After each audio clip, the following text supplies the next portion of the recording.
now we're going to go in and we're going to start coloring our picture. So we have what our printed out picture is right here. So we know thereabouts the colors, but now we have to get started mixing the colors, because what we see is not always what we're going to get. So to get the colors that we see, we have to do something that's called color swatching. So when you're color swatching, it is always better if you have a piece of paper that is the same material that you're going to be drawing on. It just makes everything so much better, because if I was going to do colors on this piece of paper, which doesn't have the same texture as this piece of paper, when I lay down my colors, it's not going to be the same type of color, because different papers have different types of bleed, which leads to different colors coming out of the same thing, basically. So now what we're going to do, we are going to start trying to figure out how to get the colors that we see.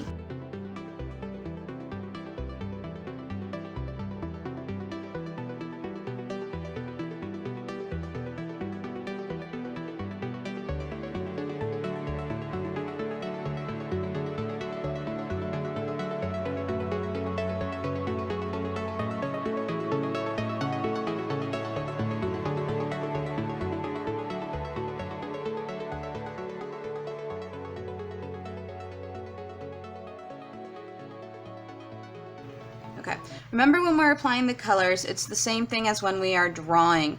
We are going to be looking and drawing, looking and drawing, looking and drawing. So we're going to start with the pear first. And when you are blending colors, it's always better to start out with your lightest color and slowly add darker colors on top of it. And since I have already numbered and labeled and outlined all my shadows that you can probably see here, I know exactly where my colors are going to go, so that takes out a lot of my guessing work. And when I'm applying my colors, I always do so lightly at first, because we need to blend, so we don't want to go really hard right out of the gate.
So you can see how I blended this out. And you've also noticed that everything isn't just one color. I mixed plenty of colors into this pear. Here, I'll go over it with you. So here I have my main colors, because green is the color of the pear. So I have various shades of green, which I went over and rubbed on my piece of paper before, and these three colors matched these colors the most. So that's why I chose these three.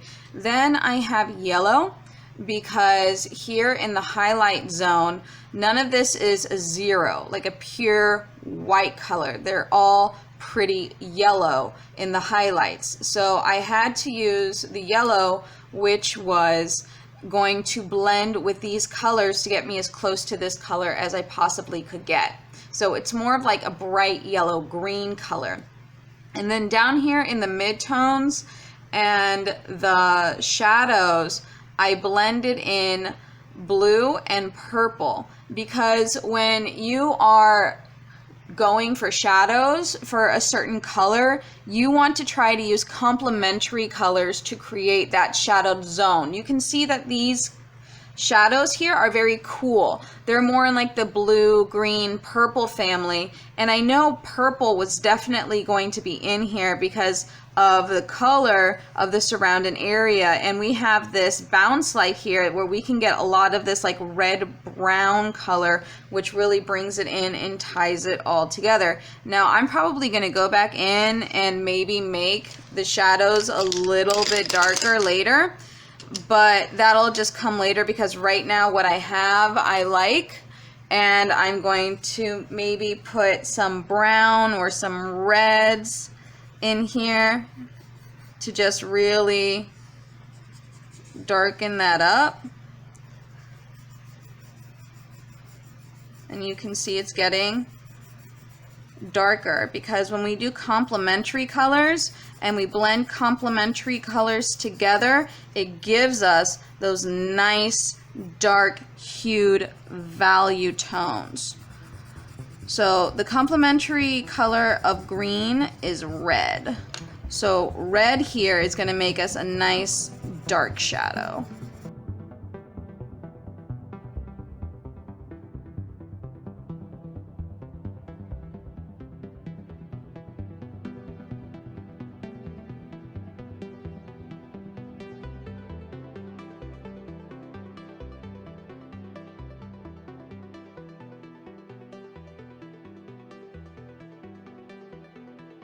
We're going to try colors to see if I can get them to match here.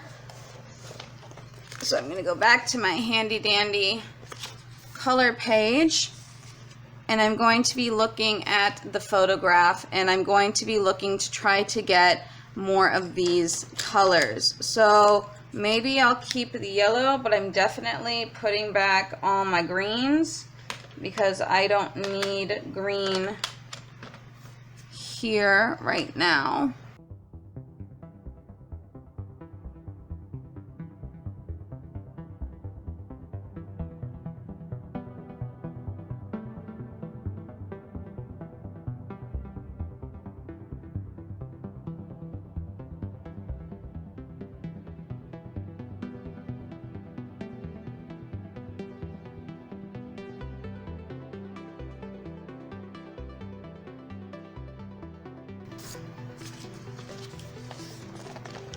Now we're going to go back and we're going to start coloring the grapes. And when we're coloring again, we're putting down our lightest color first and then building on top of that.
now I am done with the grapes, and we can check and see what they look like in the picture versus what they look like here on the paper.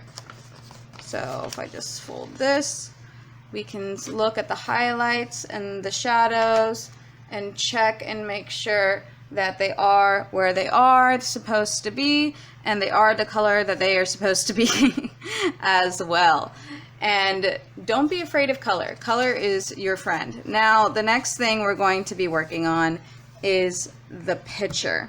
So I have to put my handy dandy color pencils back in their color pencil case and then color swatch for this picture here. And I can see the picture is white, but white is not always white. I can see purples, I can see blues, I can see maybe a little bit of pink here in the highlight. So that's what I'm going to be looking for when I'm color swatching. Okay, now we're going to start on the picture, and we're going to be using these colors. I have pink, purple, violet, blue, red, and green to match the shadows. Now, depending on the shadows and how I eventually figure out how to play them, that depends on how much I'm going to be using of each one. So let us begin. And when I begin, I usually try to start at my darkest point and then move upward, because I can always go darker, but I can never go lighter. So if you start at a light point and it ends up being too dark, it's very hard to almost impossible to erase. So always try to start at your darkest point and then work your way out.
And there we go so far.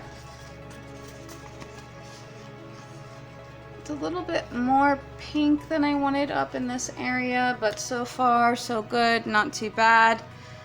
Now we just have to go in and do down here the background and the little whatchamacallits, the vines that are holding everything together for the grapes. So far it's a little bit more pink than I wanted up in this area, but so far so good, not too bad. Now we just have to go in and do down here the background and the little whatchamacallits, the vines that are holding everything together for the grapes.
Now that the table is done, we can go to the background. We are almost there, guys.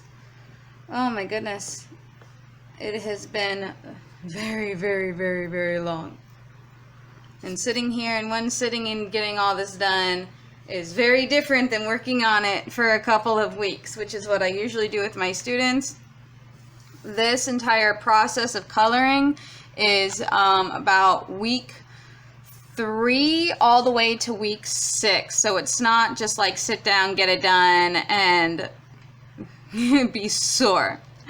So, but we are on the last leg. Here we have really purple plum color, very similar to our grapes. So we have to be careful when we're putting this in. This is when you can get really creative, and I can either lighten up the background, or I can darken the background, or I can slightly shift the color of the background so it's similar to the plum color, but it's different enough that my grapes are going to pop out from it, because I don't want it to be the exact same color as it is here, because that means that all this hard work that you put into, it'll be too close together and it will overlap and it'll blend in, and that'll be very disappointing when you get to the end and you're just like, oh, my background's the same as my grapes. Oh no, what do I do?